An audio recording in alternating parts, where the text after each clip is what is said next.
Well, the interminable NBA offseason drags on as we eagerly await the start of the 2024-25 season, which is now just mere weeks away.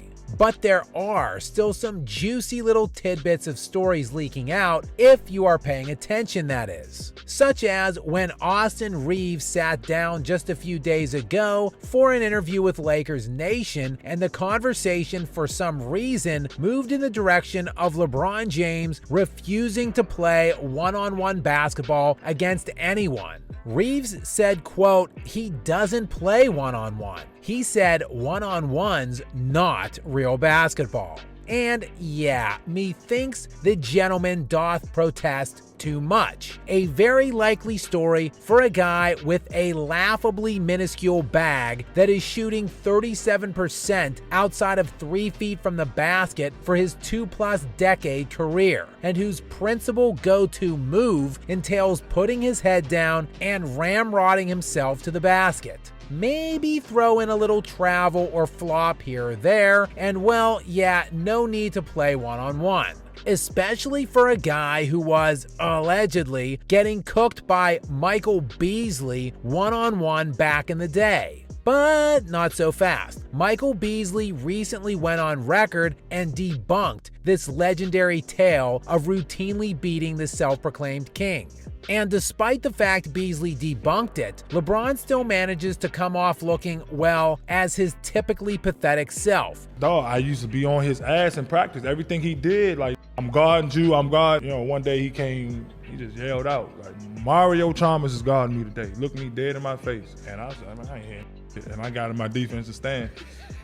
And he looked at me, Mario Chalmers is guarding me today. So for a guy who has the competitive vigor of a sloth, this is shockingly on brand for LeBron. Running away from a challenge in practice, but not just any challenge. I mean, it's not like he was ducking D. Wade in those practice sessions. It was Michael Beasley. And we can just chalk this up as just another of many instances of LeBron James failing to rise to the level of a challenge because he understands that he would fail. So if anything, we should applaud LeBron for his insight and masterful ability to self-analyze himself as a mentally weak coward. A coward who has ducked the slam dunk contest at every twist and turn of an NBA career that has now spanned over half of his lifetime. What was once the marquee event of the NBA All-Star Weekend, dating back to, well, the infancy of professional basketball.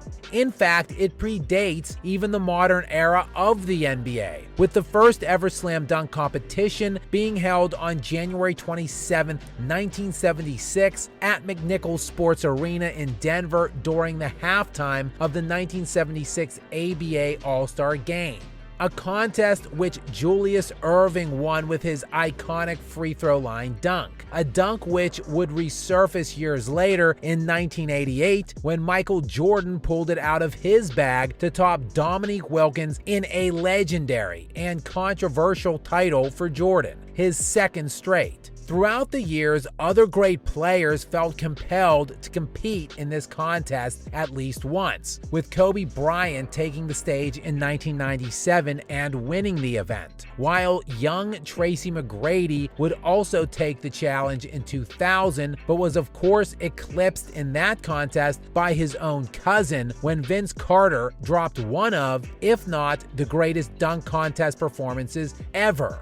These days, though, star players don't even take part in the contest anymore. Check that, NBA role players can't even be bothered, as G-Leaguer Mac McClung has now won the last 2 consecutive dunk titles. The King Coward, meanwhile, LeBron James, who was, of course, the 2003 McDonald's High School All-American Dunk Contest winner, has refused to ever take a single swing at this thing in now 21 years and counting. Of course, just like his refusal to play one-on-one or participate in the dunk contests, he has also systematically jumped town at the mere hint of challenging times ahead in real basketball context. In Cleveland, he bailed after 7 seasons of failures, but he didn't just simply leave to get some more suitable supporting players. Nah, he went to a top 3 players team who had just won a championship a few seasons earlier, and they then recruited another perennial All-Star and Hall of Famer. Once that team was aging out, it was time to hop to a younger, upgraded version, and when he used up the talent there, on to the next. Should anyone be surprised at the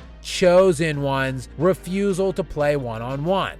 The guys who we most commonly think of, the ones that come most quickly to mind when thinking of one-on-one players, are unsurprisingly Michael Jordan and Kobe Bryant. 2 guys who always played one-on-one. 2 guys that thrived in that setting. 2 guys who thought of themselves as unbeatable in that format. They were quick to tell you about it and even quicker to take on any challenger. And that was just a microcosm of their demeanor and competitive drive, which fueled them on the court and their eagerness to accept any challenge with any roster around them. It's what made them winners. And it's why LeBron, despite all of his statistics and media-bestowed accolades, will always be a loser.